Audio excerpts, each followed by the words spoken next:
Sure. Can you explain how damaging the U.S. support for Israel's campaign in Gaza has been to the United States? Well, no, I think it's been hugely damaging to the U.S. reputation.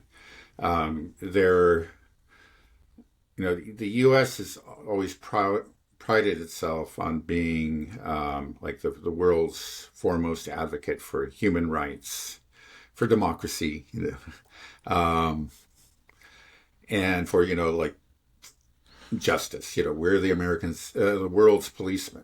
Okay, but a policeman is somebody who enforces law. And when the war broke out in Ukraine, we used all those things. We're going to stand up for the poor Ukrainians. We're going to ensure that the aggressor here, which is Russia, will be punished. And I think a lot of the world, especially initially, when they actually believed the U.S. There have been because the U.S. has been using this kind of rhetoric for decades and decades and decades. And in the Cold War, I think there was a large kernel of truth to it. Simply the fact is that the West was much freer and more prosperous, and people were happier with in general, were happy with their governments. In Western Europe and the United States and its allies, Canada, and the others. So to speak about, we as the forces of democracy and freedom, against the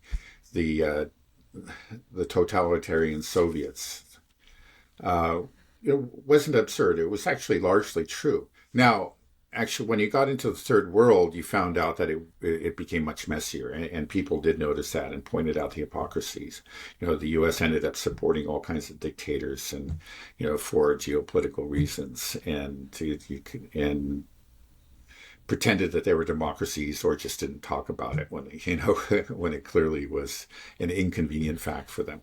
But when you look at the large conflict, there was a great deal of truth, and so that there was a perception in much of the world that this is what the U.S. stands for, and that's certainly taken a beating, over the last couple of decades because of the war in Serbia, the war in Iraq, and so on. People became aware that there was a fair amount of hypocrisy, but I think it's still. It hadn't disappeared. It was still something. Part of the U.S.'s soft power.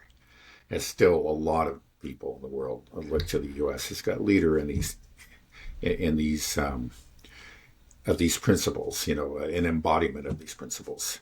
And so when the Ukraine war first broke out, the U.S. made use of the soft power and used all this kind of rhetoric, and it was pretty effective.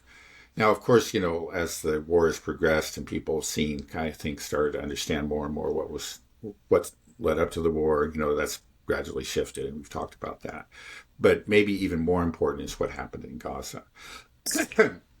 Because in Gaza, we are witnessing a genocide, and, most of the world sees that quite clearly. And they can see the blatant U.S. hypocrisy. It's more than hypocrisy. It's not that we're just failing to condemn the Israelis, but we are actively supporting them. We are complicit in this genocide. And I think that has been extremely harmful to the U.S. reputation around the world. And even within the West, there's, within the West, the U.S. government, the Israeli government have very cooperative media that support them in all this and suppress a lot of the news and so on. But even in the West, as we've been discussing, the perception of the U.S. government, of what it stands for, has taken a beating. But it's much more severe, again, in the rest of the world. So, now the talk about human rights and democracy is, I think, in much of the world now, it's just is met with laughter. It's just so completely absurd. We see who you are. Let's stop pretending. And that, that's different. Again, just a couple of years ago, I don't think you would get anything like that response. But that's what's happened because it's just a fact. It's just something that they can't conceal from the world that they are complicit in the genocide. And so then at the same time, you're going to be talking about human rights. Get out of here. Right. So how important is this perception of the United States as a fair arbiter of international law, of holding the standards of human rights and morality? That's kind of what we were supposed to be. Mm-hmm. Now that perception you're saying is shattered. So how important was that perception in maintaining Western hegemony for I think U.S. it's quite hegemony? important. I mean, it's not, that provides legitimacy. That affects the, without that legitimacy, it just becomes a matter of naked power and interest. So there are governments, that are going to continue to cozy up to the U.S. But they do that, just out of a sense of self-interest, and that's it. And that's dangerous. It's dangerous for the U.S. and for those governments because it's you can maintain power that way for a while, but you can't eventually, without legitimacy. If you have the people around you, and even within your own government, you just recognize you as just being, a group of self-interested, and therefore really corrupt individuals that lie continually in the population. They're just like you're not going to get the loyalty, the heartfelt support that maybe you once had. It's just not there. People will go along with it. They feel like, I got to live with it. But the moment that there's a real challenge to that authority, you risk a revolution or some kind of coup at least. Because you just, you lost the hearts and minds.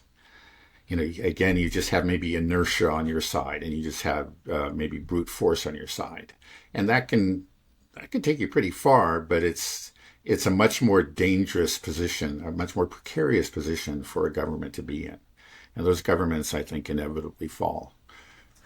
Right. Would you believe it has to fall? There's no way to put together such a shattered image, right? After this has happened. Right. Right. So the damage, again, is going to be permanent. Now, again, as we said, within the U.S., because of the very, very compliant media, we,